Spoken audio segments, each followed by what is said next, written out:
Question number 16 देखते हैं। Question number 1 to 15 complete करवा चाहता हूँ मैं एक्सरसाइज 10.3 में। तो 16 में क्या है कि ये 0.3 दिए हुए हैं ए बी सी, शो करना है कि कोलिनियर होते हैं। तो कोलिनियर का बात करें तो आखिर होता है कोलिनियर क्या। मैं बोलूँ कि अगर तीन से ज़्यादा, दो या दो से ज़्यादा पॉइंट एक ही लाइन पे लाई करें तो पॉइंट कोलिनियर कहलाएंगे। तो अगर फिगर से समझे, मान लीजिए कि 3 पॉइंट है ए B C. If 2 or more than 2 point lie on a same plane, तो आप मान लीजिए सेम प्लेन नहीं बोलेंगे, same line. A B C तीनों पॉइंट एक ही लाइन पे लाई कर रहे हैं ना, तो बोलेंगे कि ए बी सी कोलिनियर है। तो इसलिए जब एक ही लाइन पे शो कर रहा है तो भाई तो मैं ये भी तो बोल सकता हूँ A C equal to A B plus B C. अगर ये बोल दिया तो क्या सिद्ध हो रहा है, क्या प्रूफ हो रहा है कि ये तीनों पॉइंट एक ही लाइन पे है। क्लियर ना। तो मैं यही प्रूफ करने जा रहा हूँ। तो ए का पॉइंट दिया हुआ है 1 2 7, बी का है 2 6 3 एंड सी का है 3 10 -1। तो उसके लिए क्या करेंगे ना, बस इतना ही क्वेश्चन ही है। तो भाई तो ये डिस्टेंस निकालना होगा। AC क्या डिनोट कर रहा है, तो लेंथ। AB और BC क्या डिनोट कर रहा है, लेंथ। लेंथ बोलिए या मैग्नीट्यूड बोलिए, बात एक ही चीज़ है ना। अगर मान लीजिए कि 10 आए तो 10 क्या है, मैग्नीट्यूड। तो AB मैग्नीट्यूड कब निकलेगा, कैसे निकाल सकते हैं, डिस्टेंस फॉर्मूला से, है ना। डिस्टेंस बिटवीन 2 पॉइंट का फॉर्मूला लगाकर।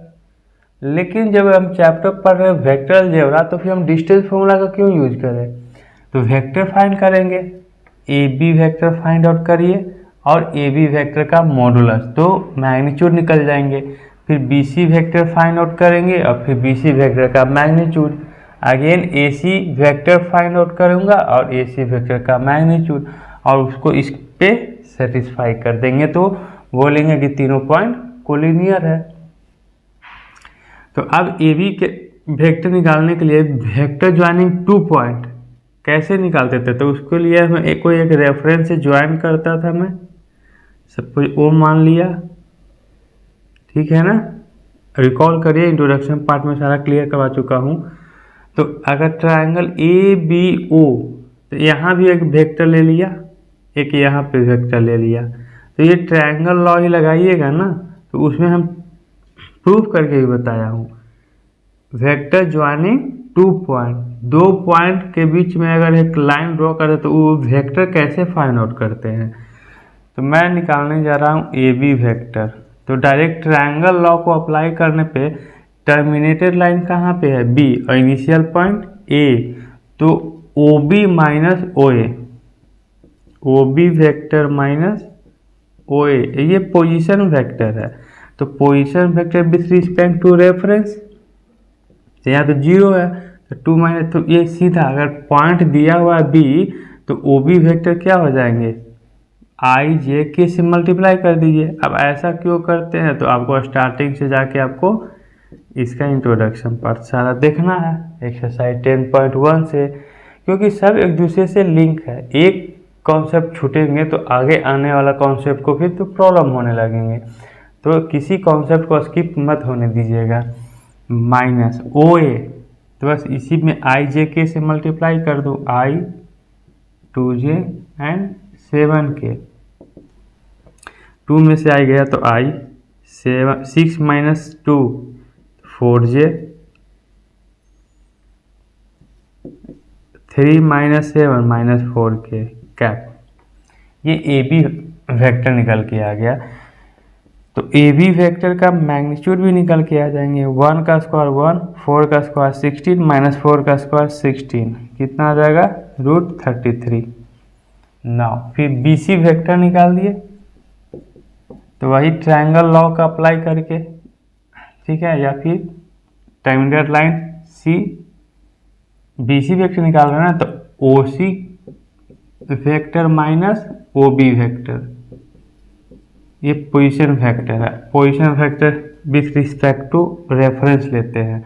इसमें आई जे के से मल्टीप्लाई करिए 3i 10j माइनस के कैप, वो भी vector 2i 6j 3k cap, 3 में से 2 गया i, 10 में से -6 गया 4j माइनस के माइनस 3 माइनस 4k कैप। तो बी सी वेक्टर का मैग्नीट्यूड 116 माइनस 4 का स्क्वायर 16 का under root 33। Again A C vector, तो ए सी वेक्टर के लिए ओ C vector minus O A vector,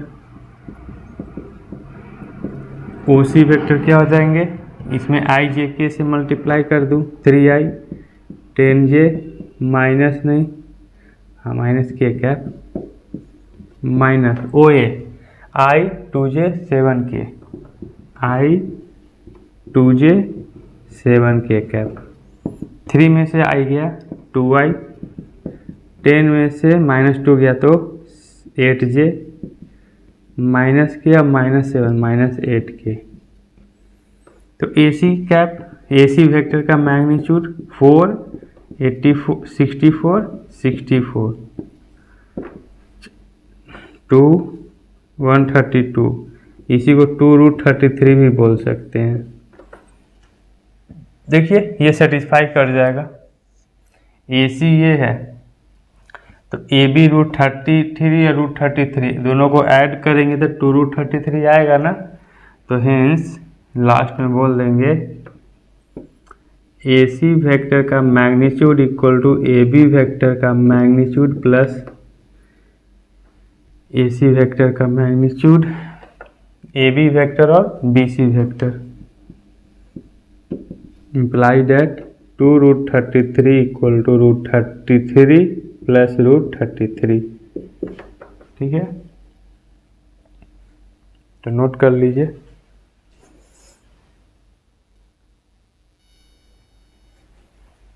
चलिए क्वेश्चन 17 में है कि show that the vector, 3 vector दिए हुए हैं, ये तीनों वेक्टर क्या बोल रहा है कि form the vertices of right angle triangle, ये तीनों वर्टिसेस राइट एंगल ट्रायंगल का वर्टिसेस फॉर्म हो रहा है, ये हम लोग को शो करना है। तो फिगर बनाओ तो आप फील होंगे फिगर से। अब फिगर कैसा होगा ये तो नहीं पता ना, क्योंकि अब राइट एंगल ट्रायंगल शो करना है। तो अगर मैं मान लिया कि ऐसा फिगर बनाता हूँ ए बी सी, ठीक है, ऐसा भी तो हो सकता है, इसमें 90 डिग्री ए बी पे आया था, यानी कि हाइपोटेनस ए सी है, ऐसा भी तो हो सकता है ए बी सी, ऐसा भी हो सकता है। तो मुझे पता है कि यही होगा, यही ट्रायंगल होगा। तो भाई जब पता है तो छोड़िए, रहने दीजिए ना। अब माइंड में थोड़ी बैठेगा कि ऐसा ही फिगर हो, हमेशा जनरल यही केस लेते ही है। तो क्या करिएगा ना, इस क्वेश्चन में फिगर बनाने की कोशिश ही मत करिए, रफ में बना के आप सॉल्व करिए। ये जो भी कर रहे हैं हम लोग रफ में कर लेंगे, कोई दिक्कत नहीं है। नहीं तो फिर आप अगर ये बनाते चलिएगा तो फिर लास्ट में आपको फिगर चेंज करना होगा। कैसे, तो देखते हैं। अब मानना तो पड़ेगा, अब ये दिया हुआ क्या है, ये वेक्टर है क्या, A B vector B C vector A C vector, नहीं, ये सब पोजीशन वेक्टर दिए हुए हैं आपको। पोजीशन वेक्टर कहने का मतलब कि सबको रेफरेंस पॉइंट से मुझे मिलाना होगा, मैच करना होगा। चलिए, यानी ओ A O B O C, O A है 2i cap minus J cap K cap, and ये है आई cap minus 3j cap minus 5k cap, ये B है। और OC है 3i cap minus 4j cap minus 4k cap. तो अभी तो बताया मैं, ये भी तो एक ट्रायंगल ही बन रहा है ना। तो वेक्टर ज्वाइनिंग 2 पॉइंट, मुझे A B vector find out करना है। Suppose A B vector, terminator line B पे है, तो O B vector minus initial, तो ओ ए बस इसको सॉल्व करेंगे। ओ बी में क्या है, आई cap minus 3j cap minus 5k cap minus O A में 2i cap minus j cap plus k cap, i minus 2 minus i minus 3 और plus j minus 2j minus 5 minus k minus 6k cap. ठीक है, निकालना है right angle triangle verify करना, तो ठीक है लास्ट में करेंगे। ए बी वेक्टर निकल गया। सिमिलरली बी सी वेक्टर निकालते हैं। तो टर्मिनेटेड लाइन है सी पे, तो O C vector minus O B vector, O C vector minus O B vector. O C है 3i cap minus 4j cap minus 4k cap में से minus करना है O B, i minus 3 minus 5, i minus 3j minus 5k cap. 3 में से 1 गया, 2i minus 4 plus 3 minus j minus 4 plus 5 तो k। Now अब ए सी वेक्टर निकाल लेते हैं। बी सी वेक्टर ये था, अब ए सी वेक्टर निकाल लेते हैं।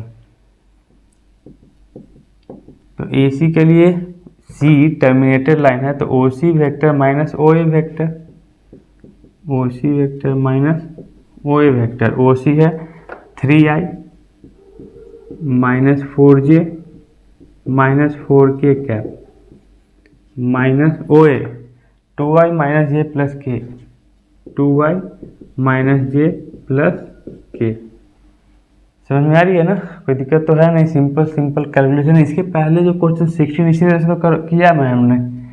3 में से माइनस 2 गया, आई माइनस 4 माइनस प्लस तो माइनस 3j माइनस 4 और माइनस तो माइनस 5k। ये तो A B vector, B C A C vector. तो भाई अगर बी पैथागोरस थ्योरम होता, सॉरी बी 90 डिग्री, तो पैथागोरस थ्योरम से क्या होता, ए सी वेक्टर के मैग्नीट्यूड का स्क्वायर ए बी वेक्टर के मैग्नीट्यूड का square and B C vector के मैग्नीट्यूड का स्क्वायर। तो अब हमको ये तो पता ही नहीं है कि एंगल बी पे 90 डिग्री है कि क्या है, हम थोड़ी बोले हैं नहीं, स्टार्टिंग में लिया ही नहीं, ऐसा फिगर बना लिया, जूम कर लिया। तो फिर ये सेटिस्फाई कैसे करेंगे, तो अकॉर्डिंग टू जो निकाले हैं हम लोग अभी, उसके अनुसार ना पता चलेगा कि किस पे कौन पैथागोरस कौन हाइपोटेनस होंगे। तो ए बी वेक्टर का मैग्नीट्यूड निकालिए, -1 का स्क्वायर 1, -2 का स्क्वायर 4, -6 का स्क्वायर 36, तो कितना आ जाएगा √41। बी सी वेक्टर का मैग्नीट्यूड कितना है, 2 का स्क्वायर 4, 1 का स्क्वायर 1, 1 का स्क्वायर 1, तो कितना आ गया भाई √6। ए सी वेक्टर का मैग्नीट्यूड निकालूं, 1 का स्क्वायर 1, 3 का स्क्वायर 9, 5 का स्क्वायर 25, तो कितना हो जाएगा 25, 6, 9, 6, 15, 35। ठीक है, तो अब देखते हैं भाई, देखिए ऐसे सेटिस्फाई हो रहा है। ए बी का स्क्वायर का ए बी वेक्टर मैग्नीट्यूड का square equal to B C vector magnitude का square plus A C vector के मैग्नीट्यूड का स्क्वायर, ये सेटिस्फाई हो रहा है। देख लीजिए करके, ये 41 का √41 का स्क्वायर 41, बी सी √6 का स्क्वायर 6, ए सी का स्क्वायर √5 का स्क्वायर 35, सेटिस्फाई किया ना इस पे। तो ये पैथागोरस थ्योरम से पैथागोरस थ्योरम सेटिस्फाई किया, तो हाइपोटेनस क्या निकला, ए बी वेक्टर का मैग्नीट्यूड। ये तो फिगर कैसा बनेगा, ये वाला फिगर बनेगा ऐसा, ए बी सी, यही है ना हाइपोटेनस, तो एंगल सी। तो ये फिगर से तो गिवन डाटा से तो हम क्लियर नहीं है कि भाई कौन सा एंगल 90 डिग्री होगा, उसके अकॉर्डिंग अपोजिट साइड हाइपोटेनस होगा। तो ये चीज़ करने का ज़रूरत ही नहीं है। ये चीज़ अगर आप रफ में भी करें, ठीक है ना। ये बस ये फिगर को रफ में दिमाग में रखिएगा, बाकी यहाँ से आप सॉल्यूशन डाल दीजिए। तो ये क्वेश्चन कंप्लीट हुआ, नोट कर लीजिएगा इसे।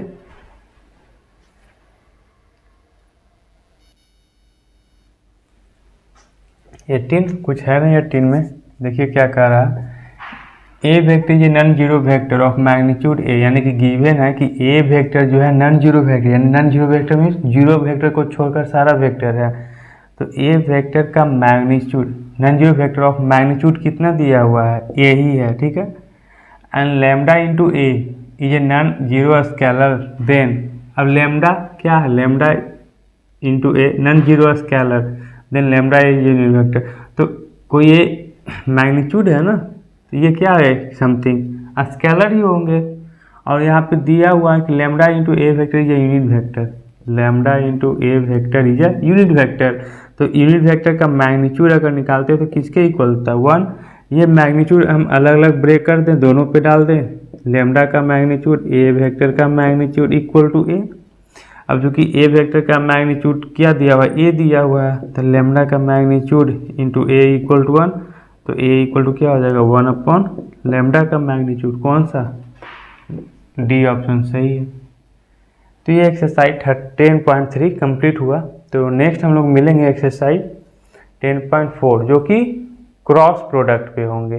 तो आज के लिए इतना ही, और मेरे चैनल को जो अभी तक सब्सक्राइब नहीं किया please subscribe my channel. Thank you, enjoy करिए।